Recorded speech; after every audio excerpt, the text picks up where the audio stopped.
Pag-usapan natin. Ngayong umaga, pag-uusapan po natin ang tungkol po dito sa ating naoobserbahan na mga sunod-sunod na mga banta, karahasan o violence na nangyayari po sa ating mga paaralan. Alam niyo po ba nung matapos nga po yung insidente sa Tacloban City, di ba nauna yun sa Cavite? Oo, and then dalawa sa Cavite, sumunod ang Tacloban City. Napansin po natin nagkaroon po ng sunod-sunod pang mga pangyayari ng violence sa mga paaralan. Noong June 25 po ang report ay sa Leyte. At kung saan isang 14-year-old student sa Leyte nga ay nasa kustodiya na, nilagay sa kustodiya dahil sa online school shooting threat. And then later na-release lang din ng police dahil wala masyadong evidence ng imminent attack. Pagka June 27, nagkaroon din ng report dito sa may Palo National High School kung saan dalawang alleged online shooting threat din ang meron. And then June 28, yung mga otoridad natin ay nagve-verify ng another alleged shooting threat against Allen National High School sa Northern Samar. Dito sa Batangas City, June 29 ang record. Batangas City Integrated High School, sinuspindi agad ang klase matapos rin puro shooting ang mga nangyaring mga threat. And then kahapon din po ganon din sa Cebu City, isang paaralan sa Cebu City. Pero dito sa siyudad ng Zamboanga 2 days ago, hindi lang threat, talagang yung kinakatakutan natin, although hindi siya shooting, pero nangyari na talaga yung stabbing incident dahil yung allegedly binubuli siya nung mga kaklase niya, kaya yung resort na ginawa niya nag-prepare para sa kung anong harm man nararamdaman niya at nangyari na nga. So ngayon po pag-uusapan natin ano ang ibig sabihin nito. Paano ba ito tinitingnan ng ating mga eksperto? Bakit nga ba after lang yung shooting doon sa Tacloban, parang nagsunod-sunod na? Makakausap po natin ngayon via phone mang isang online psychologist at registered of course psychometrician and psychologist din po ito, at dati na nating nagiging guest dito. Welcome po natin si Ma'am Charlotte Dimerin. Ma'am, good morning. Good morning po. Ayan. Welcome back po dito sa ating program po. Masaya po kami dahil again makukuha po namin ang inyong expertise pagdating po dito. Gaya nga po ng aking nasabi Ma'am Charlotte, medyo po nagsunod-sunod po talaga yung mga banta ng school sa school when it comes to shooting threat at may violence pa tayong na record specifically dito sa Zamboanga. Sa inyo pong pananaw bilang psychologist, paano po ba natin ito nakikita? Ano po ang paliwanag natin dito? Okay. Una sa lahat, good morning din po sa ating mga tagapakinig. Gusto ko sabihin na hindi natin dapat i-speculate ang motive agad ng mga sangkot sa isang particular na insidente hanggat wala pang kumpletong impormasyon. And sa psychology, may konsepto po tayong tinatawag na behavioral contagion o mas kilala bilang copycat phenomenon. Ito ay tumutukoy sa possibility ng isang highly publicized event ay maaaring maka-influence sa ilang vulnerable individuals na gayahin ang nakita o napanood nila. Pero gusto ko rin i-emphasize na hindi ibig sabihin nito na lahat ng kabataang nakakita ng news or ng information regarding the incident ay gagaya. Ayon sa research, ang media exposure ay hindi sapat para magdulot ng violent behavior. Kadalasan, merong ibang underlying factors tulad ng emotional distress, bullying, family conflict, yung social isolation, or poor coping skills. It might be yung mas vulnerable, yung may mga mental health conditions. Kaya hindi lang natin dapat tanungin kung ano yung nangyari. kundi ano yung mga warning signs rin. Mm. Yan. Pero po no, nasabi po natin kanina na may possibility, although sabihin natin ko maliit ang porsyento nitong term na copycat behavior.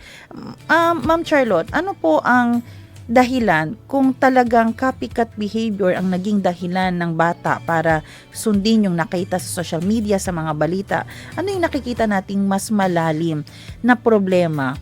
Bakit niya yung ginagawa? Yung iba po kasi nagsasabi baka for fame, para makita na siga sila or na makita din nila yung power nila, yung influence nila. Para po sa inyo, ano yung mas nakikita nating malalim na problema?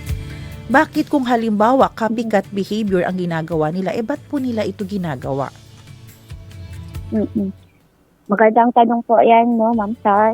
Ang copycat behavior, hindi siya nangyayari dahil nakita lang ng isang bata ang balita. Ang research, napapakita na kadalasan meron ng mas malalim na pinagdaraanan ang bata bago pa niya gayahin yung isang behavior.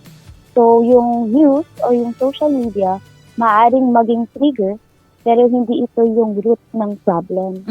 Ang mas malalim na dahilan ay pwedeng maging combination ng iba't ibang factors. Meron po kasi tayong tinatawag na systemic yung risk factors. Depending sa personality. Halimbawa, matindi yung emotional distress, merong bullying na nangyari or naranasan, meron sila ng behavior of isolation, tapos may problem na sa family, hirap din sila i-regulate yung kanilang emotions, o yung paghahanap ng attention at yung pakiramdam na mapapakinggan sila.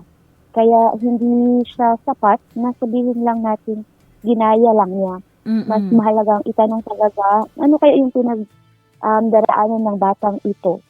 At syempre, paano natin siya matutulungan. Kaya sa psychology, hindi tayo nakafocus sa paghahanap ng iisang dahilan lang.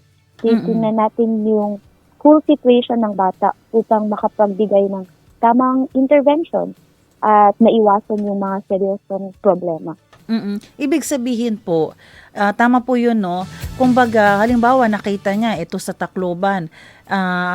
Pag ginawa niya yun, hindi dahil naisip niya lang gayahin. Meron na pala talaga siyang matagal na problema na hindi na-address, na kung nakapag-trigger man yung napanood niya sa balita, dahilan na lang yun, pero yung root cause talaga, may malalim talaga siyang pinagdadaanan na malamang matagal niya na rin itong pinagdadaanan. Ganun po ba yun? Tama, correct po. Kaya po, meron po ba kayong mga, tayo po dito sa DXAS, talagang punong-puno po tayo ng mga warning signs na dapat tingnan ng mga magulang, no? Kasi, paano po ba yan? Ano po ba yung mga warning signs na baka, although sabihin natin 10% ng social media ang pwedeng makapag-trigger sa kanila para yung matagal nilang problema ay talagang mailabas na nila ngayon, maibuhos na nila. Ano yung mga warning signs po na dapat nilang bantayan sa kanilang mga anak? Yun nga, mahalagang tandaan natin na walang iisang warning sign na nagsasabing magiging violent or aggressive or marahas yung isang bata.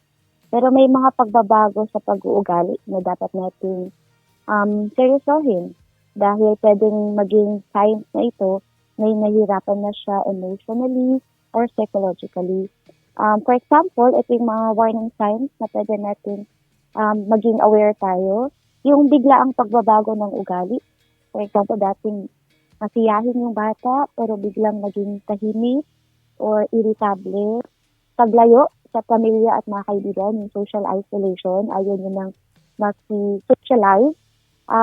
Matinding galit o hirap silang kontrolin yung kanilang emotions. Sa school naman, it's also important that we observe yung pagbaba ng academic performance o yung pagkawala ng interest sa school. Nandito din yung pakiramdam ng hopelessness o pagsasabi nila ng mga lines like wala nang kwenta yung buhay ko o wala nang may pakialam sa akin. Kung napapansin rin natin na palaging meron silang pakiramdam na sila ay inaapi kahit sa maliliit na sitwasyon. Yun, pagiging interest or sobrang meron silang obsession sa violence, lalo na kung sinasabayan ito ng kanilang pag-uugali, pagbabago sa ugali, at yung mga pagbabanta. Makita rin natin na meron silang direct or kung hindi direct na mga pagbabanta sa sarili man nila o sa ibang tao. Kahit sabihin pa nilang joke lang. No? Pero gusto rin natin bigyang diin, i-emphasize na ang pagkakaroon ng isa o dalawang time ay hindi ibig sabihin na magiging violent ang isang bata. Ang mga ito ay indicators lamang na maaaring kailangan na niyang makausap, masuportahan, at ma-assess ng parents, yung teachers sa school, guidance counselor, or mental health professional. Ang goal natin ay maagapan, hindi husgahan yung bata. Yan. Ayan po. At naiisip ko nga po, no, like, may mga bata rin po tayo na talagang hindi po nagsasabi pag biktima na rin po sila ng bullying, no? Ano po ba ang nasa isip nila? Bakit? Kasi minsan, limbawa, kagaya po dito yung sa nangyari sa Kabaluay. Yung tanong talaga sa kanya, ¿por qué no ito habla? No, bakit hindi ka nagsumbong? Ano po ba ang nasa isip ng mga bata kung totoong nabully yun siya, una siyang binuli? Ano ang nasa isip niya? Bakit hindi nga ba talaga din sila nagsasabi kahit sa teacher, sa parent nila, or sa ka-close nila? Ano po ba ang ano ang fear nila pag ganyan po sila hindi nagsasabi? Okay. Hindi pare-pareho ang iniisip ng bawat batang na biktima ng bullying. Pero based sa research and even sa experience ko in counseling, may mga common thoughts silang nararanasan. Halimbawa, like kapag nagsumbong ako, baka lalo lang akong i-bully o baka hindi ako paniwalaan, baka isipin nilang mahina ako. Sa psychology, ang tawag natin dito ay learned helplessness. Kapag paulit-ulit na nasasaktan ng isang bata at pakiramdam niya wala siyang control sa situation, pwedeng siya ay maniwala na walang saysay yung pagsabi o paghingi ng tulong. Kaya mas pinipili na lamang ng mga victims ng manahimik. Kaya napakahalaga na wag natin hintayin ang bata ang unang magsalita. Minsan kailangan natin tayo unang lumapit, makinig, at iparamdam sa kanya na ligtas siyang magsabi ng totoo. Ang isang bata ang alam na may nakikinig sa kanya ay mas malamang kaya niyang humingi ng tulong. Kasi minsan, yung batang tahimik ay hindi dahil wala siyang problema, kundi dahil natatakot siyang baka walang makinig o baka lalo pang lumala ang situation kapag nagsalita siya. Tanong ko nga po, ma'am, no, bakit kaya naiisip niya or nasagot na ba? Pero ang tanong ko, bakit kaya niya iisipin walang pwedeng makinig sa kanya? No, bakit parang ang feeling niya parang wala nang saysay ito? Kasi paulit-ulit na pong ang pananakit sa kanya. Parang feeling niya baka may witness naman pero walang kayang tumulong magsumbong. Kaya sabi niya, wala ding tutulong sa akin. Possible po ba yung ganun din?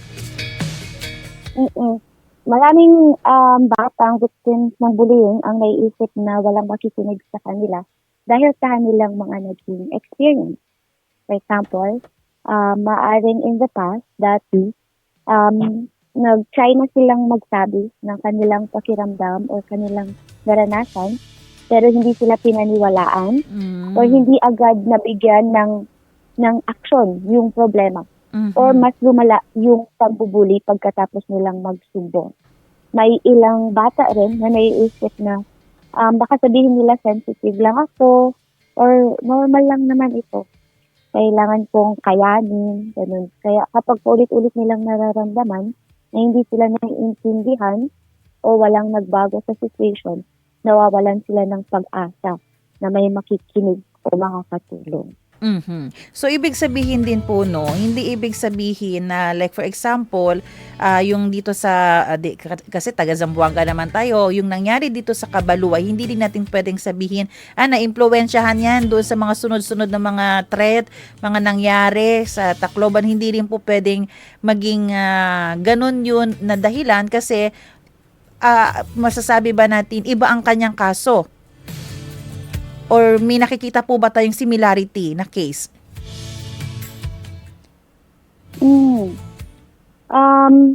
Hindi pa natin maaaring sabihin na yung nangyari dito sa atin sa Kabaluay specifically ay ginaya lang yung incident na nangyari sa Tacloban or Mm. sa ibang area.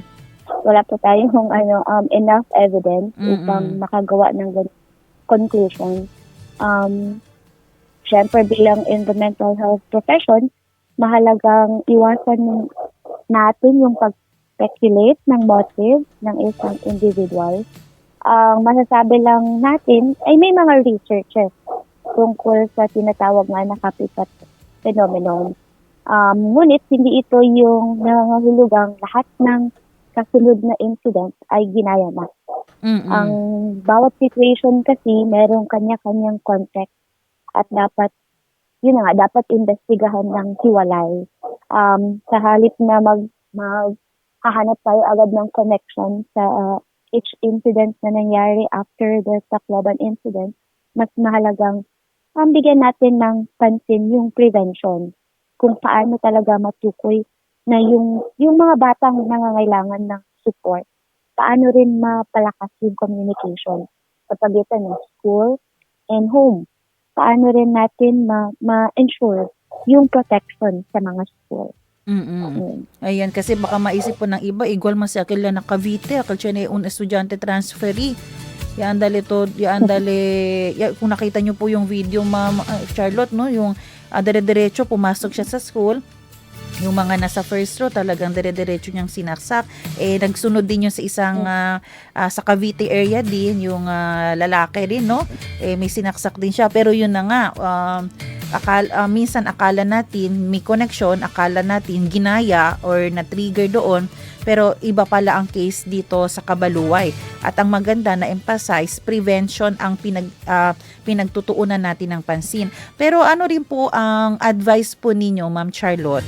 Kasi kahit sabihin natin na maliit ang porsyento or walang connection or hindi all the time, naka-impluwensya ang social media, ano po ba ang dapat na guidance din ang ibigay natin sa ating mga anak para yung 10%, 1%, hindi maging reason din talaga para maudyok na siya na gawin na yung violence? Sa ating youth, kabataan, tandaan ninyo na hindi lahat ng nakikita sa social media ay dapat kaniwalaan or gayahin agad bago mag-share or mag-comment. Mag-isip talaga muna, totoo ba ito? Makakatulong ba ito? Or makakadagdag lang ito sa takot at yung maling information. Sa mga magulang naman natin, ang pinakamahalagang maibibigay natin sa ating mga anak ay hindi lang gadgets or magandang education, kundi ang ating time and yung ating pakikinig. Maglaan po tayo ng kahit ilang minutes bawat araw para kumustahin sila. Hindi lang yung grades nila, kundi ang nararamdaman nila o yung mga nararanasan nila. Kilalanin din natin ang kanilang online world. We really have to know kung ano yung mga pinapanood o yung mga nilalaro, sino yung kanilang mga kausap, at turuan silang maging responsible sa paggamit ng kanilang phone or ng social media. Mas magiging effective yung guidance kapag meron tayong open communication and trust inside and within the family. Ayan po. How about po yung ano po, Ma'am Charlotte, yung halimbawa may nakitang balita about violence sa school.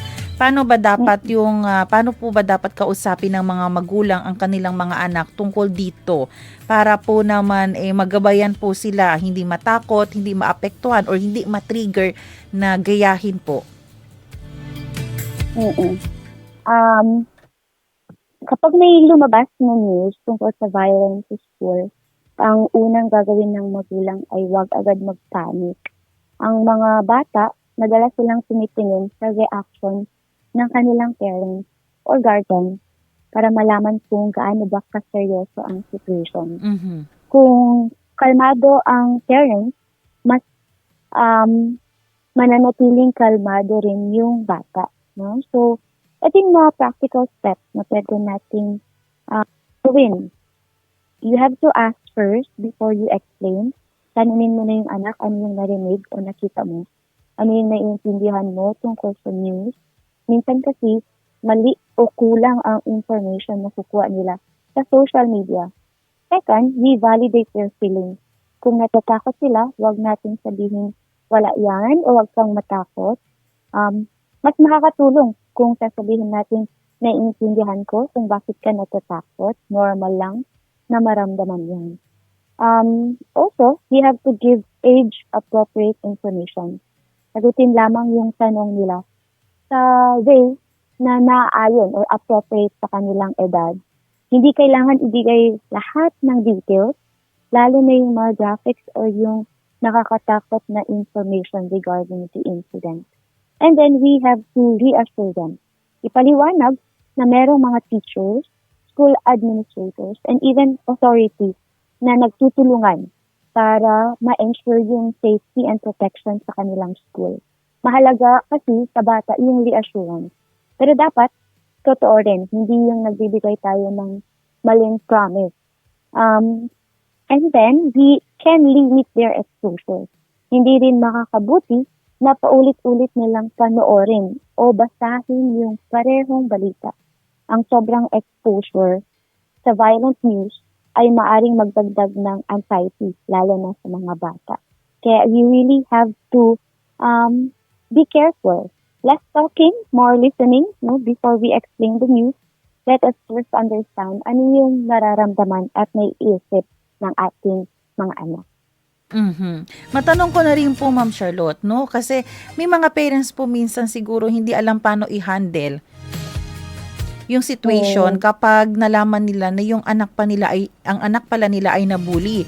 Kaya po minsan po no, yung mga anak, mga bata, ayaw na lang magsumbong kasi alam nila baka mas maging worse kung isusumbong ko kay mama or kay papa. Pwede nyo po ba kaming bigyan din ng payo? Paano nga ba i-handle kung ang isang magulang nalaman niya na nagiging biktima ng bullying ang kanyang anak? Ano ang dapat na approach? Ano ang dapat na gawin? Okay. Una sa lahat, gusto kong sabihin talaga sa mga parents na kapag sinabi ng anak nila na sila ay nabubuli, ang pinakamahalagang unang gawin ay makinig. Minsan, ang unang reaction natin ay magalit. Isihin yung bata o sabihin na hayaan mo na lang o lumaban ka kasi. Pero para sa bata, ang gusto mo na niyang maramdaman ay pinaniniwalaan siya at hindi siya nag-iisa. No? Pagkatapos, we have to really listen to the whole story. Hayaan siyang magsalita nang hindi siya piniputol. Kung ang tanong ay ano ang tamang approach, una, makinig tayo, pakinggan ang bata, hayaang ikwento niya yung nangyari. Ang unang kailangan ng bata ay maramdaman niya na may nakikinig at naniniwala sa kanya. And second, we have to acknowledge, i-validate, kilalanin niyo kung ano yung nararamdaman nila. Sabihin na normal lang yung makaramdam ng takot, lungkot, or galit. Iwasan natin yung pagsabi ng hayaan mo na lang, or sensitive ka lang, or drama mo lang yan. Mas magandang sabihin, naiintindihan ko kung bakit ka nasaktan, naiintindihan ko kung bakit ka nagagalit. And then, you can plan together. Magplano kayo ng sabay. Huwag hayaan na ang bata lang ang mag-isip ng solusyon. Kaya niya sinabi sa parents because the child needs help. And pwede mong sabihin na pag-uusapan natin ito at hahanap tayo ng paraan.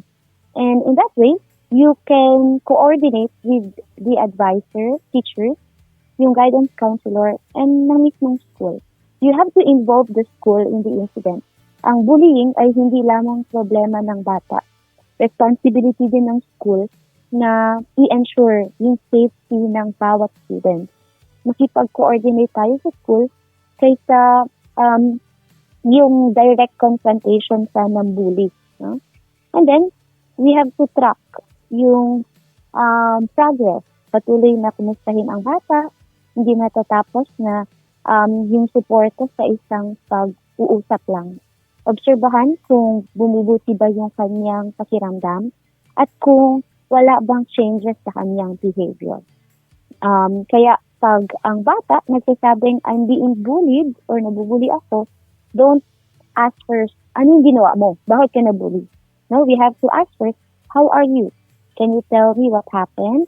Kasi yung healing, it begins pag ang bata nararamdaman niyang siya ay napapakinggan, pinaniniwalaan at sinusuportahan. Mhm. So yun po, Ma'am Sar. Oh, ang ganda po nun, no, na ano po, na reminder na kasi may mga naririnig din ako ganyan na halimbawa yung bata kung siya ang nambubuli or siya binubuli, parang may blame agad po, no, na ginagawa. Kaya minsan di nag-open up yung bata sa parents.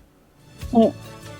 Yung bigla pong binibintang agad na kosa boya ase, porque kung boya ase ansina, kay bien sa lawa yung gadtamin bo, por eso yasi kumbo ansina. Hindi po siya dapat pala, Ma'am Charlotte, no? Yes, opo. Mm-mm. Correct. Okay. Ang akin din po na dapat pala mo correct, no? Kasi minsan syempre hindi natin makontrol ang feeling ng parents, no? Pag nalaman nila binubuli ang anak nila, diretso punta sa school, kausapin ang teacher, i-confront yung minsan pati bata kino-confront. Hindi po siya healthy. Hindi din po yan maganda, Ma'am Charlotte. Yes, opo. Hindi siya maganda because magkakaroon ng perspective yung bata, yung anak mo mismo, na ganito pala mag-respond. Na dahil sinabi niya sa parent at ganito respond ang parent, then pwedeng gagayahin niya. Kaya meron talagang proper way, yung proper approach natin. Kaya importante na we have to also act as an adult and professional as we can be. Kasi meron ding magulang yung batang nambully. So maganda talaga na we have to deal with it formally, involving the school and even yung teacher at yung guidance counselor ng school. Ayan po. Sabi po ng ating listener dito si Christina, Tita Christina Alabata, yes, listen to our children first and build a trust relationship. Yun po yung pinakamahalaga din po, Ma'am, no, Charlotte? Opo, correct. Mm-mm. Tama. Ayan. Kaya mas makikita po nating healthy ang relationship ng parents at ng children pag may open communication at kung kayang magsabi ng bata ng lahat ng kanyang mga problema or kahit happiness moments sa kanyang mga magulang. Ma'am Charlotte, sa ating pagtatapos po, no, ano po ang inyong mensahe sa mga kabataan, magulang, mga guro na rin po natin upang maiwasan ang mga ganitong insidente at syempre para mapanatili po ang ligtas na environment, no, yung environment sa school na safe, secure po? Sa ating mga kabataan, gusto kong sabihin na it's okay not to be okay. But it's not okay to suffer in silence. Kung may mabigat kayong pinagdaraanan, magsalita kayo. Maraming taong ang handang makinig at tumulong. Sa ating parents and guardians, ang simpleng pakikinig sa inyong anak araw-araw ay napakalaking bagay. Hindi kailangang perfect ang usapan. Ang mahalaga ay alam nilang ligtas silang lumapit sa inyo because you are there to make them feel heard, loved, and supported.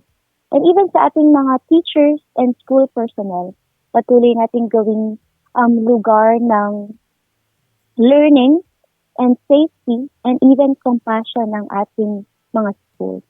Gusto kong iwan yung message na ito, let's take every threat seriously, but let's treat every child with compassion. Ang security and yung kindness ay hindi siya magkalaban. No?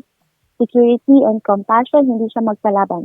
Kapag pinagsama natin yung tamang safety measures and yung early psychosocial support, mas malaki ang ating chance na mapanatiling ligtas ang ating mga paaralan.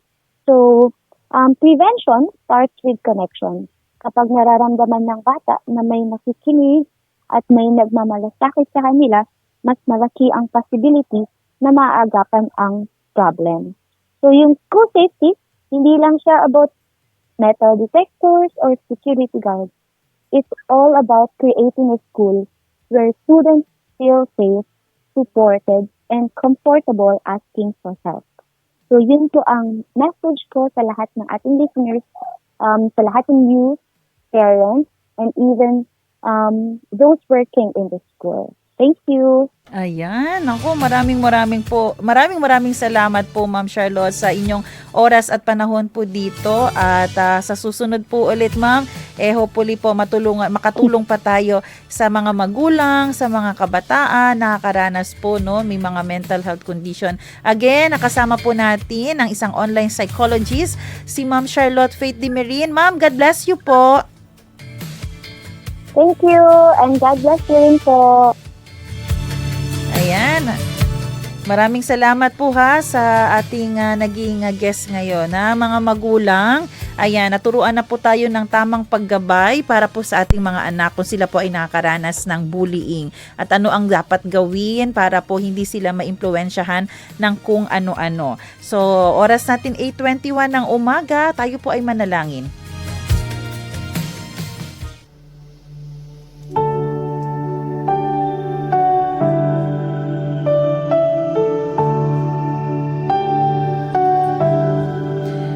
Amang makapangyarihan ang aming Diyos, maraming salamat po sa week na binigay niyo po sa amin. Maraming salamat po sa mga natutunan namin sa mga nangyari, sa aming mga na-discuss dito on air, na alam ko po magiging tulong para po sa mga magulang, sa aming mga tagapakinig. Paano po ma-address ng tama ang issue ng bullying. Lord, lumalapit po kami sa inyo nang may pagkumbaba na puso. Inaalay po namin sa inyo ang lahat ng mga mag-aaral, lahat po ng mga estudyante, lahat po ng mga guro, mga parents, kahit po yung mga kawani ng mga paaralan. Naway patuloy po ninyo silang ingatan sa anumang panganib at pagkalooban po ninyo ng ligtas at mapayapang kapaligiran, school environment na secured, Panginoon. Lord, gabayan niyo po ang aming mga kabataan. Ayon po sa report, Lord, ang Pilipinas ang capital country na matindi po ang bullying. Lord, gabayan niyo po ang aming mga kabataan. Alam po namin, dumaranas ng lungkot, galit, takot, anumang suliranin, trauma, past experience nila sa kanilang emosyonal, Panginoon, alam po namin, reality po, may mga ganyang mga kabataan nakakaranas ngayon dahil sa kanilang environment, paano lumaki, o may ginawa sa kanilang ibang tao. Panginoon, hipuin niyo po ang kanilang puso upang makahanap po sila ng pag-asa, tamang guidance, at taong handang makinig, umunawa sa kanila. Bigyan niyo po ng paraan ang magulang, paano po sila ma-handle ng mabuti.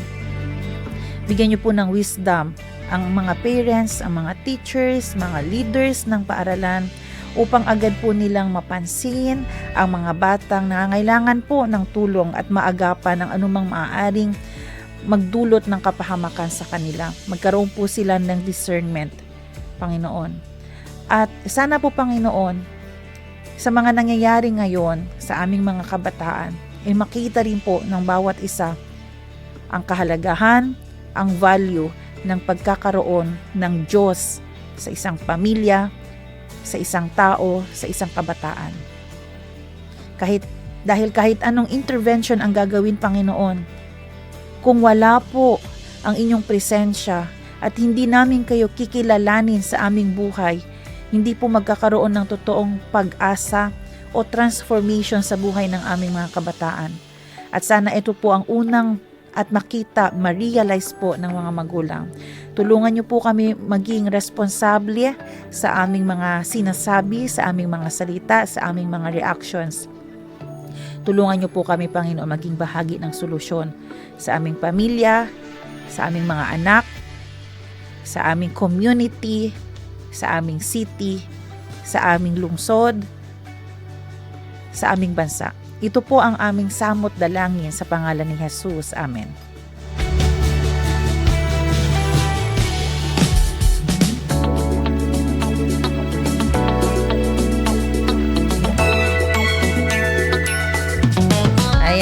Maraming salamat po ha sa lahat ng ating mga tagapakinig sa radyo at Facebook. Ayan, may pahabol pa si Tita Cristina. Thank you so much, Ma'am Charlotte, for all the learnings. God bless you po. Ayan, kaya lagi po kayong makinig ng oras ng Zambasulta. Minsan free consultation po ang nangyayari sa atin dito. Mahirap na din talaga na, di ba, minsan medyo expensive or medyo hassle pag bumupunta tayo sa mga ospital or clinic, pero we advise you to do that.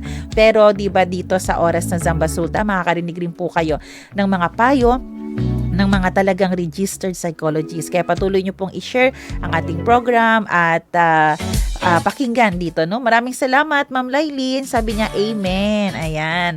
Amen po talaga, no? To God be all the glory. Maraming salamat sa ating technician, Kuya Rolando Alfonso, kay April Cole, ang ating PA. Maraming salamat din, no? Sa lahat ng ating mga listeners sa radyo at Facebook. Abangan nyo po ang susunod na programang Serbisyong OFW Family Matters at Radyo Sinkauman. Magkarinigan po tayo dito muli next week. Ayan po, Monday to Friday. Ako po si Sara May Tulabing, nagpapaalalang posible ang pagbangon at pagbabago. Tayo po, please, maging bahagi ng solusyon ngayon. Sama-sama tayong umaksyon dahil oras na Zambasulta.